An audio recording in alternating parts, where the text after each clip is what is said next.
Geoff, which long shots do you have your eye on this week?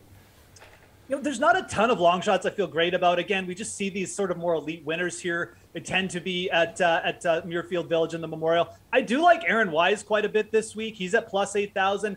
This is just the kind of player, again, you know, he looks a little bit undervalued. He's not as consistent as the other top players, but his top gear is right there with him. He's gaining like 4 or 5 strokes on approach pretty consistently this year. He's got a better around the green game than some of these other young players, like definitely as good as like a Cam Young or like a Zalatoris in that regard. And he can get a little bit hot with the putter. So Aaron Wise was T9 here last year. Again, maybe a little bit better like top 10 bet, but at plus 8,000, I'll definitely be taking a piece of him on the outright. You want a really long shot, we'll go with Patrick Rodgers, who's been really consistent off the tee. The approach game is probably the best it's been for him in a while. Plus 20,000, Emerson. As someone once said, you give me plus 20,000 on anything, you got to take it. So. Yeah. Which long shots, Jason, do you like this week? Stone. Right there. I like Hovland as well, so that's some really smart stuff there.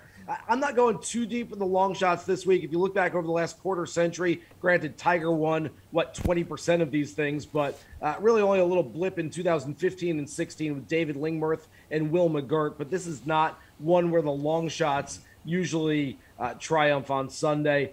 Keegan Bradley is definitely worth a shot, and he's top 20 this year in both strokes gained off the tee and strokes gained tee to green. I can hear everybody out there going, yeah, but the putter. And I would say, well, he's not a below average putter. In fact, the stats show he's an above average putter this year. All he needs to do is putt a little bit better than the field average. And I think Keegan can contend once again. He's got 3 top 10s in his last 6 starts. Matt Kuchar is starting to play some really good golf. And this is a course that he loves. 16 career starts, 7 top 10s, 10 top 20 finishes. He's more of a top 10, top 20 play for me. I don't know that I'm going Kuchar outright, but yeah, I can see that. And then, again, I'm going to echo what Geoff said there. Aaron Wise is the guy that I'm going to keep getting on until he tells us not to. The value is there. He's just that good. He's going to win something at some point.